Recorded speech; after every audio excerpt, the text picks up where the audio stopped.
25% of the factories that a particular company is sourcing from. So let's say those 80% are the remaining pool you need to look after. So you have a great saving in this concept. Definitely, it will be a good impact in Bangladesh industry. I will come to you again after another break. প্রিয় দর্শক, আমাদের সাথে আছেন Christian এভার্ড, তিনি foreign trade association ইউরোপের তার মহাপরিচালক। আমাদের সাথে আছেন বাংলাদেশ প্রতিনিধি ডেনিল সাইডও, তাদের কাছে আরও শুনবো, তবে আরেকটি বিরতির পর।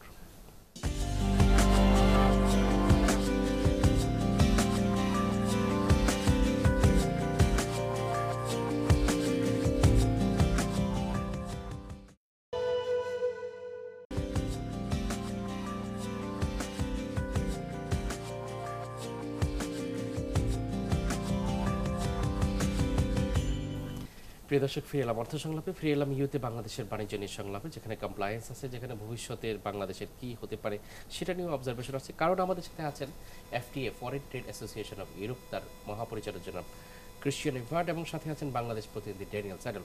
I should go to again mister Price is a very critical issue. Always we hear complaint from the entrepreneurs, and some recently other social stakeholders also saying the minimum price and maximum compliance is contradictory.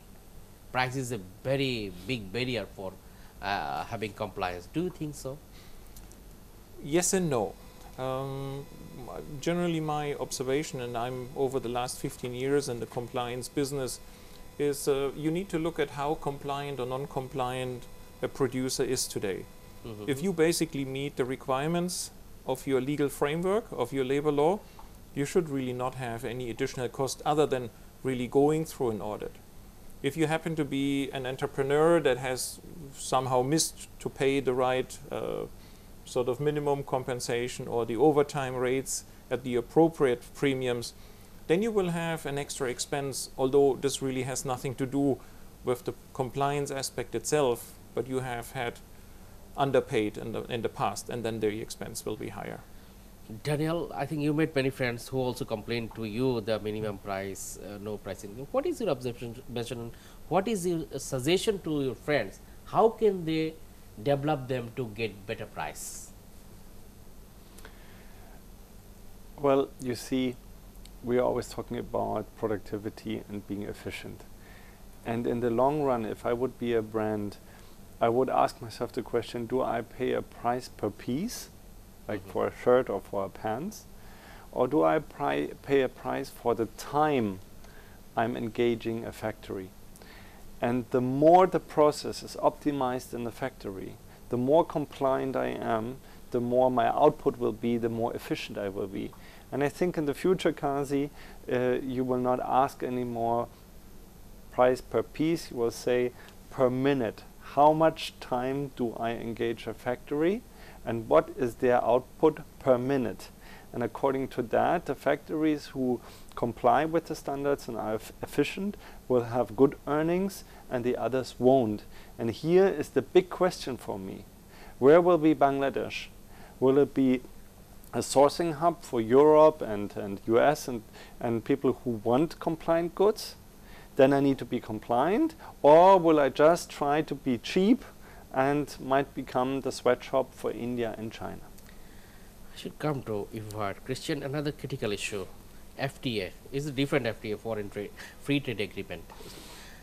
I think there is a fear factor in Bangladesh. People, entrepreneurs and some other stakeholders are afraid of that. If Vietnam get FTA, if India get FTA, Bangladesh will be in trouble.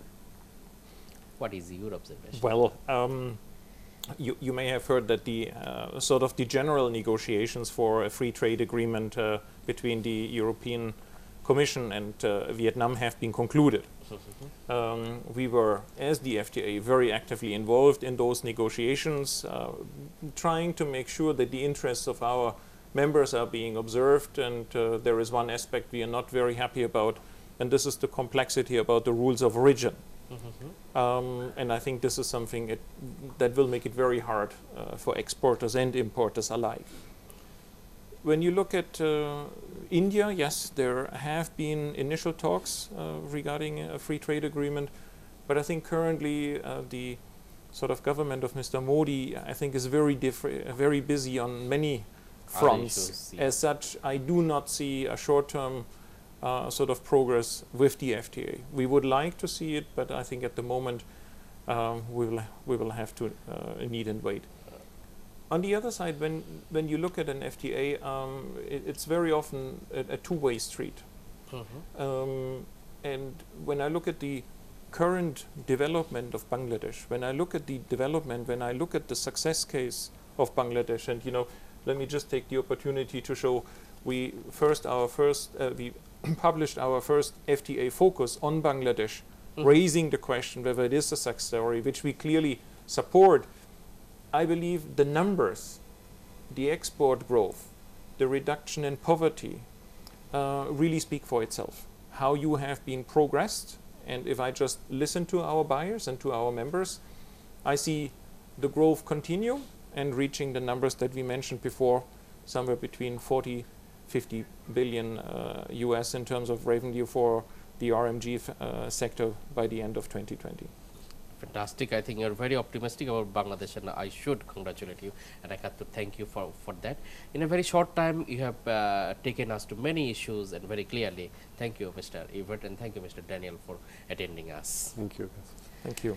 প্রিয় দর্শক, আমাদের সাথে এতক্ষণ ছিলেন Christian Evert, foreign trade association, প্রায় 1600 retailer এবং ব্রান্ডসের প্রতিনিধিত্বকারী সংগঠন, সবচেয়ে বড় সংগঠন বলা যায় ইউরোপে, $850 বিলিয়ন বিজনেস তারা কমান্ড করে। ড্যানিয়েল সাইডেল, তিনি FTA এর প্রতিনিধি।